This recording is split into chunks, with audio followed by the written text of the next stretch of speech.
ଆମମାନଙ୍କର ଚିନ୍ତାଧାରା ହେଉଛି ଆଜିର ବାକ୍ୟ। ତ ଆପଣମାନେ ସମସ୍ତେ ପାଇବେ ଗୀତ ସଂହିତା 77 ପର୍ବ ତାର 14 ପଦ। ଆମେ ଯଦିଓ ଗୋଟେ ପଦ ପଢିବା ତା ପୂର୍ବ ଗୁଡ଼ିକ ମଧ୍ୟ ପଛରେ ଦେଖିବା। ଏଠାରେ ଲେଖାଯାଏ, ତୁମ୍ଭେ ଆଶ୍ଚର୍ଯ୍ୟ କର୍ମକର୍ତ୍ତା ପରମେଶ୍ୱର, ତୁମ୍ଭେ ଗୋଷ୍ଠୀମାନଙ୍କ ମଧ୍ୟରେ ଆପଣା ପରାକ୍ରମ ଜ୍ଞାତ କରିଅଛ। ଦୁଇଟି ଫ୍ରେଜ୍ ମାତ୍ର ଅଛି। ପ୍ରଥମ ଫ୍ରେଜ୍ଟା ହେଉଛି ତୁମେ ଆଶ୍ଚର୍ଯ୍ୟ କର୍ମକର୍ତ୍ତା ପରମେଶ୍ୱର, ଦ୍ୱିତୀୟ ଫ୍ରେଜ୍ଟା ହେଲା ତୁମ୍ଭେ ଗୋଷ୍ଠୀମାନଙ୍କ ମଧ୍ୟରେ ଆପଣା ପରାକ୍ରମ ଜ୍ଞାତ କରିଅଛ। ଆସୁ ପ୍ରାର୍ଥନା କରିବା। ଆହେ ରାଜାମାନଙ୍କ ରାଜା, ପ୍ରଭୁମାନଙ୍କ ପ୍ରଭୁ, ସ୍ୱର୍ଗସ୍ଥ ପିତା, ସୃଷ୍ଟିକର୍ତ୍ତା ପରମେଶ୍ୱର, ତୁମେ ତ ବାକ୍ୟ ରୂପୀ ପରମେଶ୍ୱର ବାପା। ତୁମେ ବାକ୍ୟ ଦ୍ୱାରା ଆମମାନଙ୍କୁ ପ୍ରତିଦିନ କଥା କହିଥାଅ। ବାକ୍ୟ ଦ୍ୱାରା ତୁମେ ଆମମାନଙ୍କୁ ଉଦ୍ଦୀପିତ କରିଥାଅ। ଆଜି ତୁମର ପାଖେ ସମର୍ପିତ ହେଉଛୁ, ମାଗୁଛୁ ବାପା। ପବିତ୍ର ଆତ୍ମାଙ୍କ ଦ୍ୱାରା ତୁମେ ଆମ ପ୍ରତ୍ୟେକଙ୍କୁ କଥା କୁହ, ଯେପରି ଆମମାନେ ସ୍ଥିର ରହିବୁ, ଆହୁରି ଉଦ୍ଦୀପିତ ହେବୁ, ତୁମର ସାନ୍ନିଧ୍ୟ ମଧ୍ୟରେ ରହି ସ୍ଥିର ଭାବରେ ତୁମର ସହିତ ଗମନାଗମନ କରିପାରିବୁ। ପ୍ରଭୁ, ଏହି ଛୋଟ ଭିକ୍ଷା ତୁମ ନାମରେ ମାଗୁଅଛୁ, ଆମେନ୍। ଆମେ ସମସ୍ତେ ଯେତେବେଳେ ଆମମାନଙ୍କର ଜୀବନ ଯାତ୍ରା ଥାଏ, ପିଲାଦିନୁ ଏପର୍ଯ୍ୟନ୍ତ ଯେତେ ଜଣ ବି ଉପସ୍ଥିତ ଅଛୁ, ଯେଉଁମାନେ ଉପସ୍ଥିତ ନାହୁଁ, ଆମେ ସମସ୍ତେ ଆମ ଜୀବନ ଯାତ୍ରାରେ ଅନେକ ଭିନ୍ନ ପଥ ଦେଇକି ଯାଇଥାଉ। ଅନେକ ଗତିରୋଧକ ଉଚ୍ଚ ଭୂମି ଥାଏ, ଅଜ୍ଞାତ ସ୍ଥାନ ଥାଏ, ମୋଡ଼ ଥାଏ, ଆକସ୍ମିକ ଗର୍ତ୍ତ ଥାଏ, ଅନବିକୀୟ ବକ୍ର ରାସ୍ତା ଥାଏ। ସବୁଥିରେ ଭିନ୍ନ ଭିନ୍ନ ଅବସ୍ଥାରେ ପରିପୂର୍ଣ୍ଣ ହୋଇଯାଇଥାଏ। ଆଉ ଅଜଣା ଓ ବାରମ୍ବାର ପରିବର୍ତ୍ତିତ ହେଉଥିବା ରାସ୍ତା ମଧ୍ୟରେ ଆମମାନଙ୍କୁ ଯାତ୍ରା କରିବାରେ ଏକ ଗୁରୁତ୍ୱପୂର୍ଣ୍ଣ ଆହ୍ୱାନ ଆଣିଥାଏ। ଆମ ପ୍ରତ୍ୟେକ ଜୀବନରେ ଆସିଅଛି, ଯେପରି ଆଜି ଭାରତୀୟମାନଙ୍କର, ଓଡ଼ିଶାବାସୀମାନଙ୍କର ଜୀବନରେ ଆସିଅଛି। କାଲି ତ ଜଣେ ଭାଇଙ୍କ ଘରକୁ ଯାଇଥିଲେ, ଆଉ ସେ କହୁଥିଲେ ଅନେକ ସ୍ତ୍ରୀ ଲୋକ କାନ୍ଦୁଛନ୍ତି, ଆମେ କ'ଣ ଏଇ ସୁବିଧା ପାଇବୁ? ଆମମାନଙ୍କର ନବୀନ ଭାଇ, ଆମମାନଙ୍କର ମୁଖ୍ୟମନ୍ତ୍ରୀ ଇସ୍ତଫା ଦେଇଦେଲେ, ଆଉ କ'ଣ ହବ, କିପରି କ'ଣ ହବ ବୋଲି ଅନେକ ଭିତରେ ଶଙ୍କା ଅଛି, ଚିନ୍ତା ଅଛି, ବ୍ୟସ୍ତତା ଅଛି। କିନ୍ତୁ ପ୍ରଭୁ କ'ଣ କହୁଛୁ? ଆମମାନେ ତ ଏଠି ଆମମାନଙ୍କର ଆଜିର ଚିନ୍ତାଧାରା ହେଉଛି ଅନିଶ୍ଚିତ ସମୟ ମଧ୍ୟରେ ଈଶ୍ୱରଙ୍କର ନିଶ୍ଚୟତା। ଅନିଶ୍ଚିତ ସମୟ ମଧ୍ୟରେ ଈଶ୍ୱରଙ୍କର ନିଶ୍ଚୟତା। ଆମମାନେ ଯେତେବେଳେ ସାଇକେଲରେ ହଉ, ମୋଟର ସାଇକେଲରେ ହଉ, କାରରେ ହଉ, କୁଆଡ଼େ ଗୋଟେ ଗଲାବେଳକୁ, ଗୋଟେ ଦୂର ସ୍ଥାନକୁ ଗଲାବେଳକୁ, ଗୋଟେ ଅଜଣା ସ୍ଥାନକୁ ଗଲାବେଳକୁ, ଆଜିକାଲି ତ ଗୁଗୁଲ ମ୍ୟାପ୍ ଅଛି, ଗୁଗୁଲ ମ୍ୟାପ୍ ଦେଖିକି ଯାଇଥାଉ। ଆଉ ସେ ମ୍ୟାପ୍ରେ ମଧ୍ୟ କେଉଁ ଜାଗାରେ କିପରି ରାସ୍ତା ବେଖାଡ଼ିଆ ଅଛି, କିପରି ବଙ୍କା ଅଛି, କେଉଁ ଜାଗାରେ ତା ମଧ୍ୟ ଜଣେଇ ଦେଇଥାଏ। ଆମମାନେ GPS ବ୍ୟବହାର କରିଥାଉ। ଆମମାନେ ଜାଣିପାରିଥାଉ କିପରି ସେ ଜାଗାରେ ପହଞ୍ଚିବା, ଆଉ ସେ ଜାଗା ଆମମାନଙ୍କୁ ଯିବା ପାଇଁ ଆମମାନଙ୍କୁ ସୁବିଧା କରିଦେଇଥାଏ। ଆମେ ପ୍ରତ୍ୟେକ ଜୀବନରେ ମଧ୍ୟ ସେହିପରି GPS ଆବଶ୍ୟକ କରିଥାଉ। ଆମମାନେ ଭାବୁ କାଶ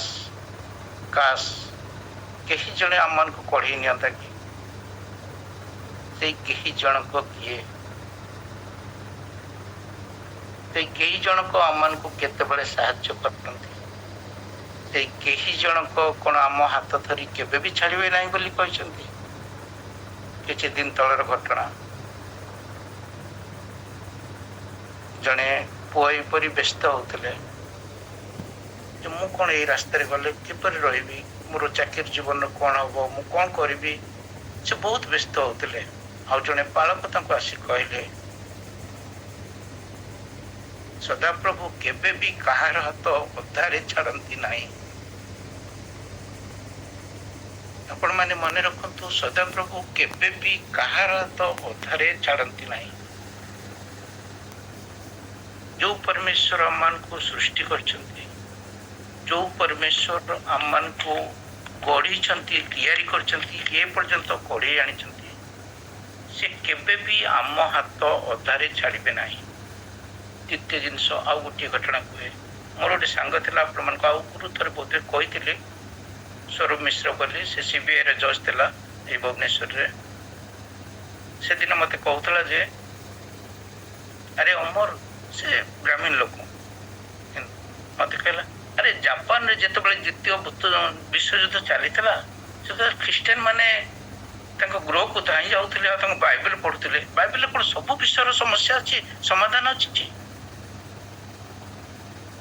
ମୁଁ କହିଲି ହଁ, ପ୍ରଭୁ ଆମମାନଙ୍କୁ ଏପରି ଗୋଟିଏ ପୁସ୍ତକ ଦେଇଛନ୍ତି, ଏପରି ବାକ୍ୟ ଦେଇଛନ୍ତି ଯାହାଥିରେ ସବୁର ସମାଧାନ ଅଛି। ଆମମାନଙ୍କ ଜୀବନରେ ଏପରି ସମୟ ଆସିଥାଏ ଯେଉଁଗୁଡ଼ିକ ଆମମାନେ ଜାଣିନଥାଉ ଆଗକୁ କ'ଣ ଘଟିବ। ଅନେକ ଜୀବନରେ ମୁଁ ଦେଖିଛି ସେମାନେ ପରିବାର ହିସାବରେ ଏତେ ଭଲରେ ଗଢ଼ି ହୋଇଛନ୍ତି, ଦୀର୍ଘ 10 ବର୍ଷ 8 ବର୍ଷ 12 ବର୍ଷ ଏକାଠି ବିତେଇଛନ୍ତି ସ୍ୱାମୀ ସ୍ତ୍ରୀ ହିସାବରେ। ତାଙ୍କର ପିଲାମାନେ ଅତି ସୁନ୍ଦର ଭାବରେ ବଢୁଛନ୍ତି, କିନ୍ତୁ 12 ବର୍ଷ ପରେ ସେମାନେ ବିଚ୍ଛେଦ ହେଇଯାଉଛି। ହଠାତ୍ କିଛି ଗୋଟେ ଘଟୁଛି ଆଉ ସେମାନଙ୍କ ଜୀବନରେ ଗୋଟିଏ ଶୃଙ୍ଖଳା ଭାଙ୍ଗି ଯାଉଛି। ଆମମାନେ ଏପରି ଜାଗା ଦେଖିଛୁ ଆଉ ଏପରି ସମୟ ଦେଖିଛୁ ଯୋଉ ସମୟରେ କି ଗୋଟେ ଯୁବା ପୁଅ ଏବେ କଥା ଇଲେକ୍ସନର ରେଜଲ୍ଟ ଶୁଣି ଖୁସି ହବ ବାହାରକୁ ଯାଉଥିଲା, ଆଉ ଫେରିବା ବାଟରେ ଆକ୍ସିଡେଣ୍ଟ ହେଲା ଆଉ ସେ ଚାଲିଗଲା। ତାର ପରିବାର ତାକୁ ଅପେକ୍ଷା କରିଛନ୍ତି, ପୁଅ ଯାଇଛି ଆଉ କ'ଣ ଖୁସି ହେଇକି ଆସିବ, ବାହାରେ ଇଲେକ୍ସନରେ ଇଏ ଜିତିଛନ୍ତି ବୋଲି। ସେମାନେ ଜାଣିନଥିଲେ ଯେ ପୁଅ ଆଉ ଗୃହକୁ ଫେରିବ ନାହିଁ, ତାର ମୃତ ଶରୀର ଫେରିବ। ଆମମାନେ ଆଉ କିଛି ସମୟ ପରେ ଏଠାରେ ବସି ଅଛୁ, ତାପରେ କ'ଣ ଘଟିବ ଜାଣିନାହୁଁ।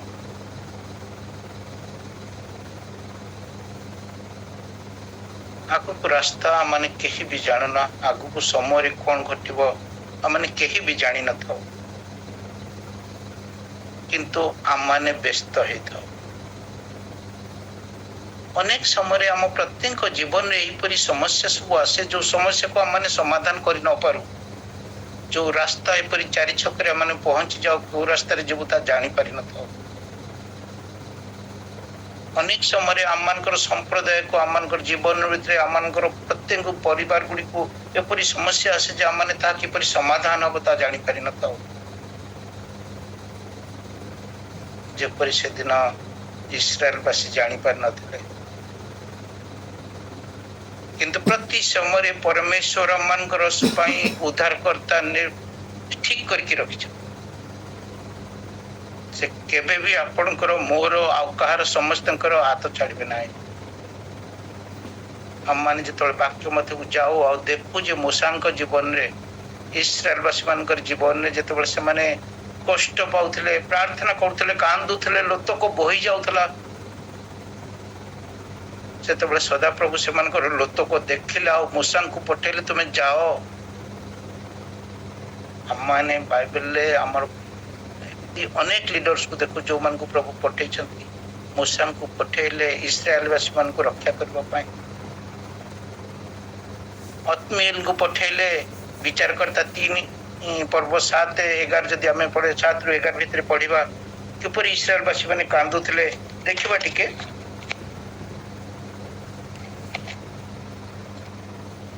ବିଚାରକର୍ତ୍ତା 3:7 ଅତ୍ମିଏଲଙ୍କ ବିଷୟରେ, ଅନନ୍ତର ଇସ୍ରାଏଲ ସନ୍ତାନଗଣ ସଦାପ୍ରଭୁଙ୍କ ଦୃଷ୍ଟିରେ ଯାହା ମନ୍ଦ ତାହା କଲେ ଓ ସଦାପ୍ରଭୁ ସେମାନଙ୍କ ପରମେଶ୍ୱରଙ୍କୁ ପାର୍ଶ୍ୱରୀ ବାଲ ଦେବଗଣର ଓ ଆଶେରା ଦେବଗଣର ସେବା କଲେ। ତହିଁରେ ଇସ୍ରାଏଲ ପ୍ରତି ସଦାପ୍ରଭୁଙ୍କ କ୍ରୋଧ ପ୍ରଜ୍ୱଳିତ ହୁଅନ୍ତେ ସେ ଅରାମ ନହରିୟମର ରାଜା କୁଶନ ରିସିଆଥିମଙ୍କର ହସ୍ତରେ ସେମାନଙ୍କୁ ବିକ୍ରୟ କଲେ। ତେଣୁ ଇସ୍ରାଏଲ ସନ୍ତାନଗଣ 8 ବର୍ଷ ପର୍ଯ୍ୟନ୍ତ ସେଇ କୁଶନ ରିସିଆଥିମର ସେବା କଲେ।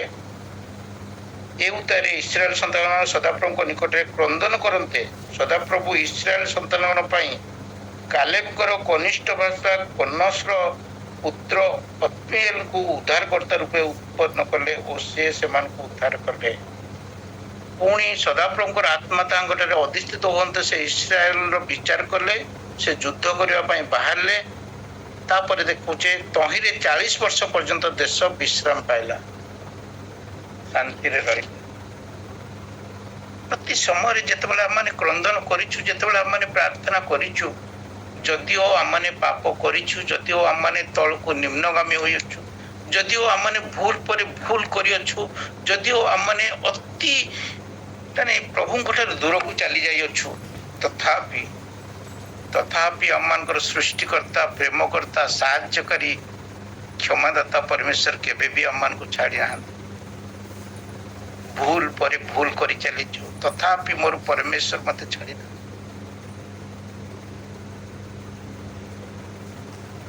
गिदियोन को विषय से इस्राएलवासी मैंने से अमालिक मान मध्य कष्ट मध्य थे आउ से आसी युद्ध करने से व्यस्त हो जाते कि आम को उद्धार कर प्रभु गिदियोन को पठाइले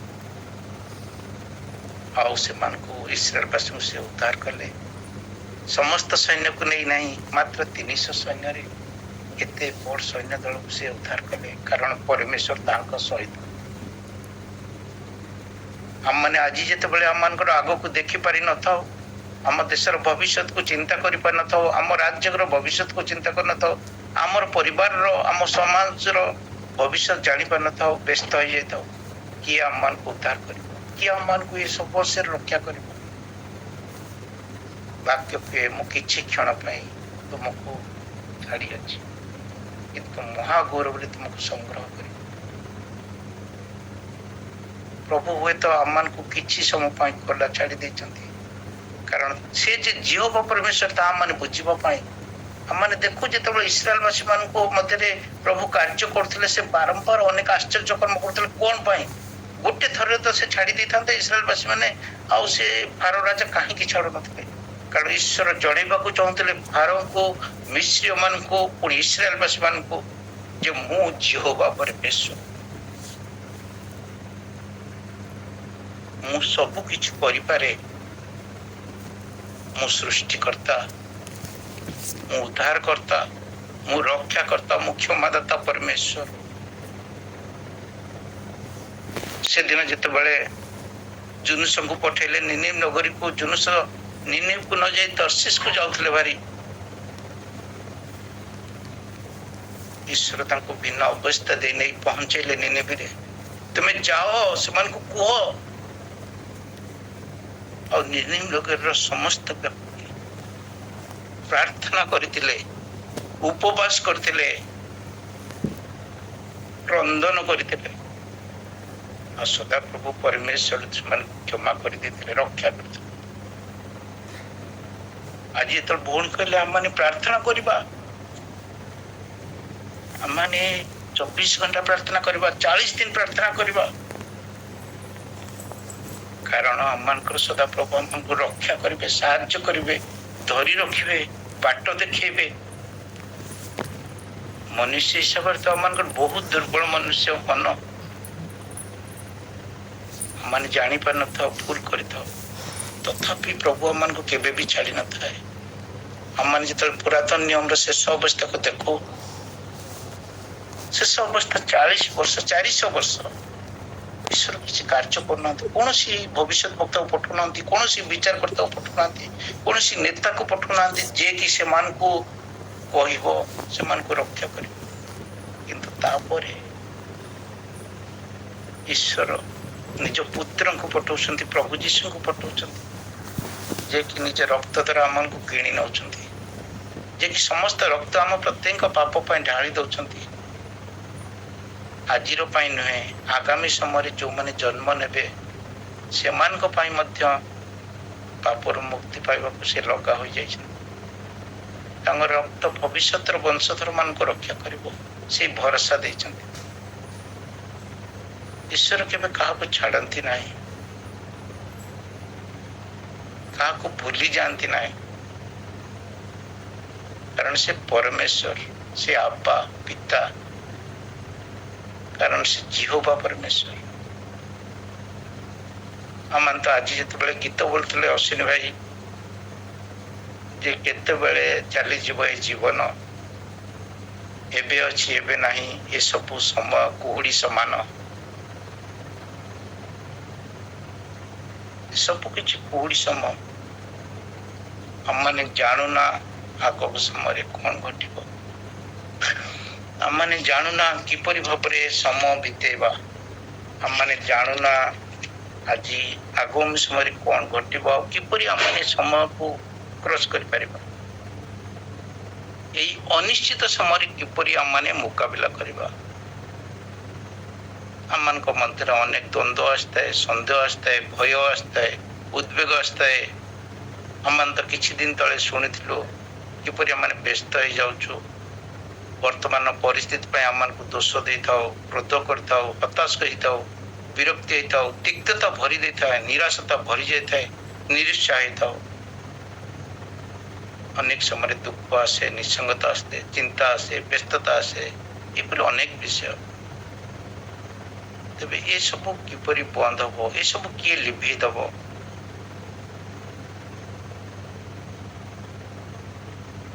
ଏସବୁ ପାଇଁ ପ୍ରଥମେ ପ୍ରଭୁ କହନ୍ତି, ବାକ୍ୟ କୁହେ, ଈଶ୍ୱରଙ୍କର ପ୍ରତିଜ୍ଞାକୁ ଧରି ରଖନ୍ତୁ, କାରଣ ସେ ଆମମାନଙ୍କର ଭବିଷ୍ୟତ ଜାଣନ୍ତି। ଏପରି ଜଣେ ଅଛନ୍ତି ଯେ କି ଆମମାନଙ୍କର ଭବିଷ୍ୟତ ଜାଣନ୍ତି। ଯେ କୌଣସି ବିଷୟରେ ଆରମ୍ଭ କରିବା ଆଉ ଯୋଜନା କରିବା ପୂର୍ବରୁ ଆମମାନେ ସମସ୍ତେ ପ୍ରାର୍ଥନା କରି ଗୁରୁତ୍ୱପୂର୍ଣ୍ଣ ଭାବରେ ତାଙ୍କ ଉପରେ ଭରସା କରିବା ଦରକାର। କୌଣସି ମନୁଷ୍ୟ ପରିବର୍ତ୍ତେ ପ୍ରଥମେ ପ୍ରଭୁଙ୍କ ଠାରୁ ତାଙ୍କର ଚାଳନା ମାଗିବା ଉଚିତ। ଅନେକ ସମୟରେ ଆମମାନେ ଭାବୁ ଯେ ଆମମାନଙ୍କୁ ପାଖରେ ଥିବା ମନୁଷ୍ୟମାନେ ସାହାଯ୍ୟକାରୀମାନେ ଆମମାନଙ୍କୁ ସାହାଯ୍ୟ କରିବେ। ଆମମାନେ କିଛି ସମୟରେ ପ୍ରଭୁଙ୍କୁ ଭୁଲି ଯାଇଥାଉ। ଜାଗତିକ ଭାବରେ ସମସ୍ତେ ଆମମାନଙ୍କ ଜୀବନରେ ଘଟିଥାଏ, କିନ୍ତୁ ପ୍ରଭୁ କହନ୍ତି, ମୋତେ ତୁ ମାଗ, ମୁଁ ତତେ ଚାଳନା ଦେବି। ଯେତେବେଳେ ଆମମାନେ ପ୍ରଭୁଙ୍କ ଠାରୁ ଚାଳନା ମାଗିବା, ସେ ଆମମାନଙ୍କୁ ଠିକ ରାସ୍ତାରେ କଢେଇ ନେବେ। ଅନିଶ୍ଚିତ ସମୟରେ ଈଶ୍ୱର ତାଙ୍କ ନିକଟକୁ ଫେରିବା ପାଇଁ, ତାଙ୍କ ପ୍ରତିଜ୍ଞାକୁ ଦାବି କରିବା ପାଇଁ, ପ୍ରତିଜ୍ଞାରେ ଭରସା ରଖିବା ପାଇଁ ତାଙ୍କ ଲୋକମାନଙ୍କୁ ପ୍ରତିଦିନ ସୁଯୋଗ ଦେଇଥାନ୍ତି। ଆଜି ଆପଣ କାହା ଉପରେ ଭରସା କରୁଛନ୍ତି?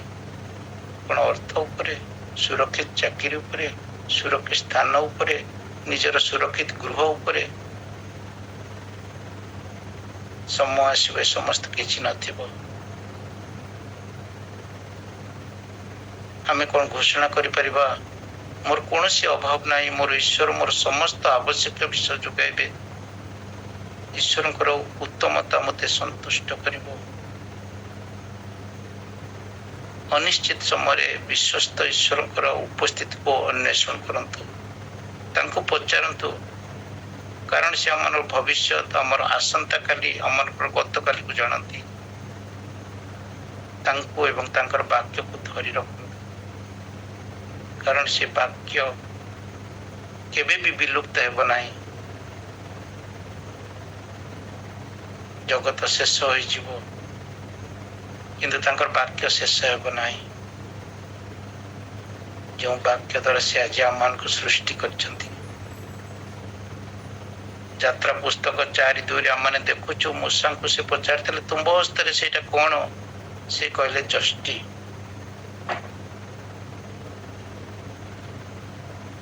ଆପଣମାନେ ଚିନ୍ତା କରନ୍ତୁ, ସେଇ ସମୟରେ ସେଇ ଯଷ୍ଟିକୁ ଯେତେବେଳେ ସେ ଈଶ୍ୱରଙ୍କ ହାତରେ ଦେଲେ, ସେ ଯଷ୍ଟି ଈଶ୍ୱରଙ୍କର ଯଷ୍ଟି ହେଇଗଲା। ଗୋଟେ ପୁରୁଣା କାଠର ବାଡ଼ି, ଯାହା ସେ ଧରିଥିଲେ, ବାଟରେ କିଛି ଅଘଟଣ ଘଟିଲେ ଧରା ଦେବେ କି କଣ କରିବେ ବୋଲି। ସେ ଜାଣିନଥିଲେ ଯେ ଛୋଟ ଯଷ୍ଟି, ଏ ପୁରୁଣା କାଠ ଏପରି ଉତ୍ତମ କାର୍ଯ୍ୟ କରିବ, ଏତେ ଆଶ୍ଚର୍ଯ୍ୟଜନକ କାର୍ଯ୍ୟ କରିବ ବୋଲି।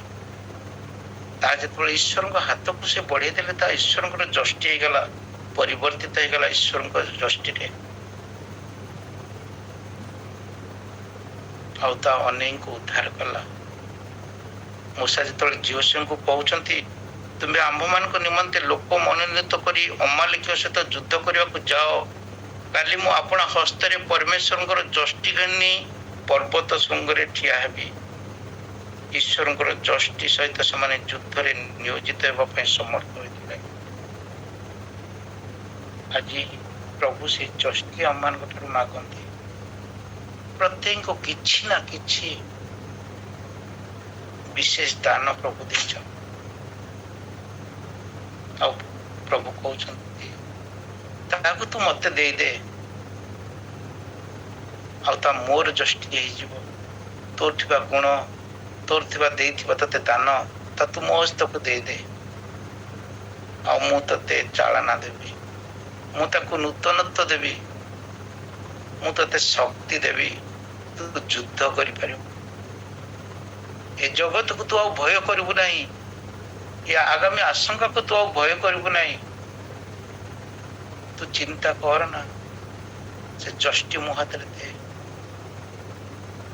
ସେ ପୁରୁଣା ବାଡ଼ିକୁ ମୋ ହାତରେ ଦେ।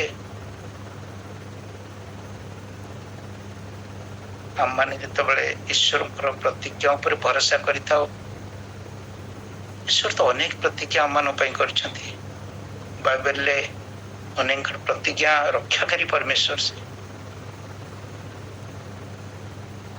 ଆଉ ପ୍ରଭୁ ସେଇ ପ୍ରତିଜ୍ଞା କରିଛନ୍ତି, ମୁଁ ତୁମକୁ ଛାଡ଼ିବି ନାହିଁ, ମୁଁ ତୁମକୁ ରକ୍ଷା କରିବି। ହୁଏତ ଅନେକ ସମୟରେ ମଣିପୁରରେ ଘଟଣା ଭଳି ଘଟଣା ଘଟିବ, ଅନେକ ସମୟରେ ଆମମାନଙ୍କ ଦେଶରେ ଏବେ ଯେପରି ତାଡ଼ନା ଆସୁଅଛି, ତାଡ଼ନା ଆସିବ। ଆମମାନେ ଘରେ କଥାବାର୍ତ୍ତା ହେଇଥାଉ, ତାଡ଼ନା ଆସିବ, ଆଉ ତାଡ଼ନା ଆସିବ ବୋଲି ବାକ୍ୟ କହିଅଛି, ଆଉ ବାକ୍ୟ କହିଅଛି ତାଡ଼ନା ସମୟରେ ମୁଁ ତୁମକୁ ସାହାଯ୍ୟ କରିବି, ମୁଁ ତୁମ ସହିତ ରହିବି। କାରଣ ଆଗକୁ ପରିତ୍ରାଣର ରାସ୍ତା ଦିଶୁଅଛି, ଆଗକୁ ସେ ସ୍ଥାନ ଦିଶୁଅଛି।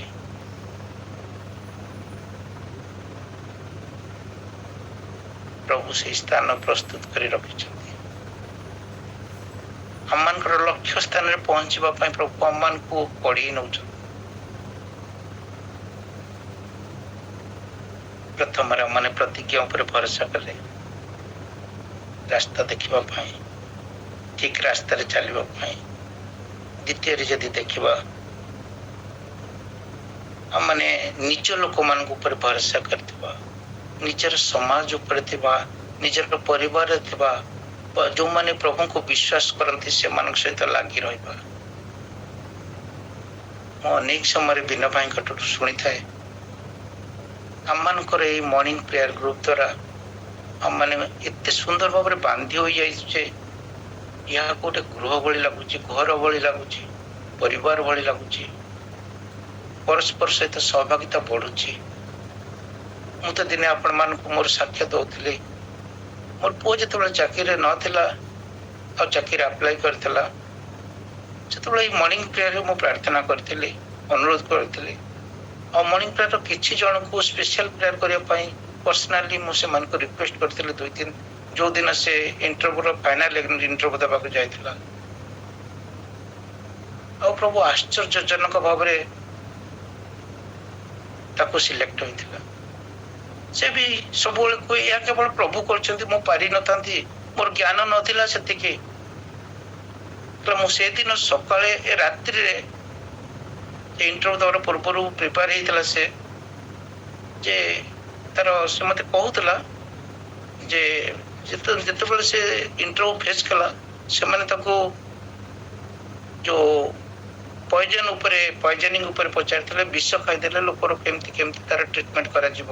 ସେ ଆର୍ମିରେ ଡକ୍ଟର ଅଛି, ସେମାନଙ୍କୁ ସେଇ କୋଶ୍ଚିନ୍ ପଚାରିଥିଲା। କହିଲା ସେମାନେ ଯଦି ମତେ ଅନ୍ୟ ବିଷୟ ପଚାରିଥାନ୍ତେ ମୁଁ ଜାଣିନଥାନ୍ତି ଆଉ ଆନ୍ସର ଦେଇପାରିନଥାନ୍ତି, କିନ୍ତୁ ଏକ୍ଜାକ୍ଟ ବିଷୟ ମୁଁ ଯାହା ରାତିରେ ପଢିଥିଲି ଆଉ ତାହା ମୁଁ ସକାଳୁ ସେମାନେ ମତେ ସେଇ ବିଷୟରେ କୋଶ୍ଚିନିଂ କରୁଛନ୍ତି, ଆଉ ମୁଁ ତାଙ୍କୁ ଉତ୍ତମ ରୂପେ, ସେମାନେ ଅତି ଡିପକୁ ଗୋଟେ ଆନ୍ସର ଦେଲେ ଆଉ ଟିକେ ଡିପକୁ ଯାଉଥାନ୍ତି, ଆଉ ଟିକେ ଡିପକୁ ଯାଇଥାନ୍ତି, ଆଉ ମୁଁ ଆନ୍ସର ଦେଇପାରିଥାଏ। ପ୍ରେଜ୍ ଦ ଲର୍ଡ, ହାଲେଲୁୟା। ଏହିପରି ପରିବାର ଯୋଗୁ ସମ୍ଭବ ହେଲା। ଯୋଉ ପରିବାରର ପ୍ରତ୍ୟେକ ଜଣ ତାଙ୍କ ପାଇଁ ପ୍ରାର୍ଥନା, ତା ପାଇଁ ପ୍ରାର୍ଥନା କରୁଥିଲେ। ଯୋଉ ପରିବାର କିଛି ଜଣ ତା ପାଇଁ ସ୍ପେଶାଲ ପ୍ରେୟାର କରିଥିଲେ, ମୁଁ ଆଜି ବି ଆପଣମାନଙ୍କୁ ଧନ୍ୟବାଦ ଦଉଛି, କାରଣ ଏହା ଆପଣମାନଙ୍କ ଯୋଗୁ ସମ୍ଭବ ହୋଇଥିଲା। ଏହିପରି ଗୋଟିଏ ଘଟଣା ନୁହେଁ, ଏହିପରି ଅନେକ ଘଟଣା, ଅନେକ ସାକ୍ଷ୍ୟ ଆମମାନଙ୍କ ଜୀବନରେ ଅଛି, ଆମ ପ୍ରତ୍ୟେକ ଜଣଙ୍କ ଜୀବନରେ ଅଛି। ତେଣୁ ପ୍ରଭୁ କହୁଛନ୍ତି ଆମମାନେ ଏପରି ଗୋଟିଏ ପରିବାର ଭିତରେ ରହିବା, ଏପରି ଗୋଟିଏ ଗୋଷ୍ଠୀ ଭିତରେ ରହିବା ଯୋଉମାନେ ଆମମାନଙ୍କୁ ପ୍ରାର୍ଥନାରେ ସାହାଯ୍ୟ କରିବେ। ଯେଉଁ ପ୍ରାର୍ଥନା କି ଆମମାନଙ୍କୁ ଈଶ୍ୱରଙ୍କ ଠାରୁ ଆଶୀର୍ବାଦ ଛଡେଇ ଆଣିବ, କାରଣ ଈଶ୍ୱର ଅପେକ୍ଷା କରିଛନ୍ତି ଆଶୀର୍ବାଦ ଢାଳି ଦେବା ପାଇଁ। परमेश्वर केबे काहाकू निराश करती नहीं, हताश करती नहीं। से निराश और हताश रक्षा करि पारथुवा परमेश्वर, से अमान को साहाय्य करथुवा परमेश्वर। अमान तो दानिएल को जीवन देखो, दानिएल जतबे सुनिले स्वप्न देखिचंती राजा आउ विद्वान माने तांकर उत्तर दिन पर समस्त को मारी देबे बोली कहउचंती। एमान को मध्य मारी देबे। दानिएल आसिले तांकर तीन बंधुଙ୍କ सहित एकाठी प्रार्थना कले आउ प्रभु तांको स्वप्नर निगूढ़ तत्व बुझिले, जो बुझे देले, जणै देले। आज मध्य अम्मान को जीवन रे परी प्रभु आशा करते हमने एकाठी हवा और प्रार्थना करबा, बोझर सहित प्रार्थना करबा, विश्वस्ततार सहित प्रार्थना करबा और प्रभु आश्चर्य कर्म करेंगे। प्रभु अम्मान को आगामी समस्या रक्षा करेंगे, प्रभु अम्मान को आगामी रास्ता देखेबे, प्रभु अम्मान को रक्षा करेंगे, साहाय्य करेंगे, उच्च स्थान को नेबे। नृत्य देखा अनेक समय गीत संहिता 46:10 रे आमे देखुचे प्रभु कहउचंती क्षांत हो आम्बे जे परमेश्वर टू यह जानो। अनिश्चयता मानकर मस्तिष्क को चिंता रे भरी देता है। आज समय अनिश्चयता भितर भर्ती हो जाए। प्रभु अमान को कहउचंती क्रांत हुओ आम्बे जे परमेश्वर यह तुम्हें जानो। अनेक समय प्रभु को आम से स्थान दे न था। प्रभु जो स्थान आम आशा करते आम टे खामख्या ले जाइए, आम टे बेख्या ले जाइए, आम प्रथम स्थान दे न था। आम जगत को प्रथम स्थान दे था, आम समय सुजोग को प्रथम स्थान दे था। आम भाव तो ये सुजोग टी आसूची ये छाड़देले हुए तो आम सुजोग पाइबानी। कि प्रभु कहते क्षांत हुओ, बंद करो। हम भी परमेश्वर टी हाथ में जानो, हमें सब किछि करि पारू, कारण आम सृष्टिकर्ता परमेश्वर। तुम्हें मो सहित कथबार्ता कर, तुम्हें मते कथा कह, मो पाखे प्रार्थना कर, मो पाखे निजको थोई दियो। जेतेबेले तुम्हें मोर उपस्थिति को अनुभव करिवो, मते तुम्हें प्रथम स्थान दब, मु से तुमको प्रथम स्थान देवी। मु तुम जीवन नुआ नुआ घटना घटेबी, मु तुमको आश्चर्य भाव में गढ़ी तैयारी करी, मु तुम परिवार गुड़ी को आश्चर्य भाव में रक्षा करी, मु तुम पुओ झील मान को रक्षा करी, से उच्च स्थान रखी। कारण मु यहोवा परमेश्वर। मैं व्यस्त हो नहीं, तुम्हें चिंता कर नहीं।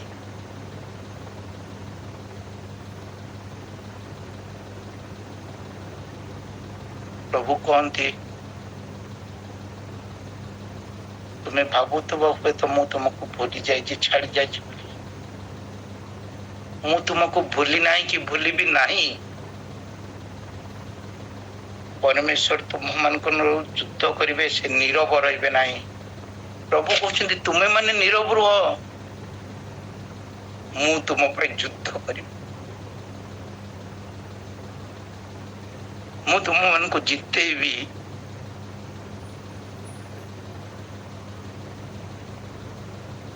मान जो स्थिर रही था, प्रभु को ऊपर भरोसा करी था, निजर अंतर आत्मा कांदी कांदी प्रभु को पाखे थोई दे था।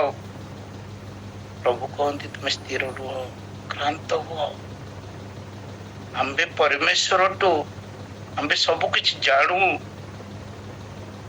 सब अवस्था को बदल दे पारथुवा परमेश्वर। आज हुए तो आम माने चिंता करथुवा नुआ सरकार आसीबो, नुआ गवर्नमेंट आसीबो, नुआ समस्या आसीबो। आम माने किपरि ये समय को आम माने निजको प्रस्तुत करवा, किंतु प्रभु को पाखे निश्चयता भरी रही। प्रभु जे निश्चित भाव में आम को रक्षा करेंगे, जे कि आश्चर्य कर्मकर्ता परमेश्वर अटंती। आपण जेतेबेले से गीत सहित 77 पर्व पढ़ती से मैंने चिंता करू 6 पढ़ुले प्रभु कौन सदाकाल परित्याग करेंगे से कौन आ सुप्रसन्न हेबे नहीं ताहांको दया कौन चिरकाल लुप्त हैला ताहांको प्रतिज्ञा कौन चिरकाल विफल हुए परमेश्वर कौन कृपामय हेबारु पाशरी अछंती से कौन क्रोध रे अपना करुणा रुद्ध करि अछंती।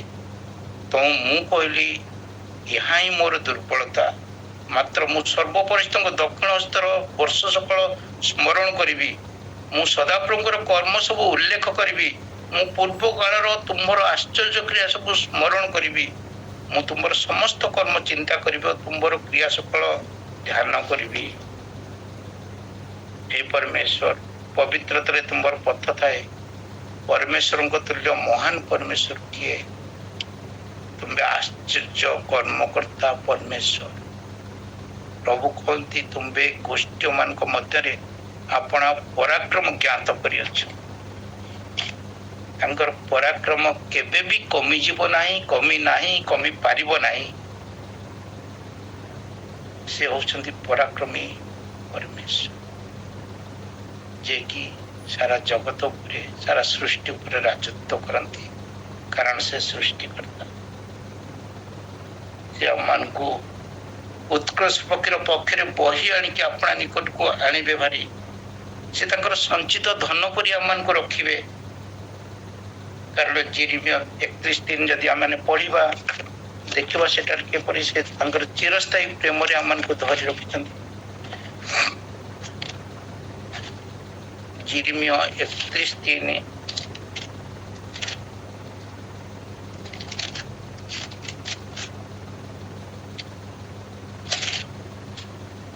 इस्राएल कुमारी आम्भे तुमको पुनर्बार गढ़ा और तुम्हें गढ़ा जीव तुम्हें पुनर्बार अपना तबल विभूषित हेबो ओ आनंदकारी मान संगे नृत्य करी गमन करिवो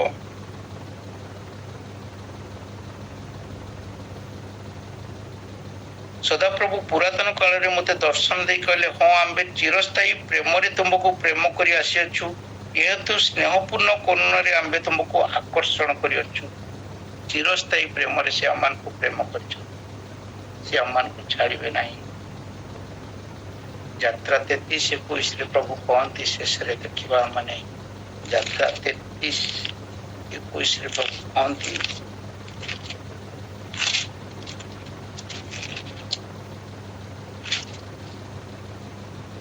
सदाप्रभु कहले देख आंभ निकट एक स्थान अच्छी तुम्बे से शैल उपर ठिया हेब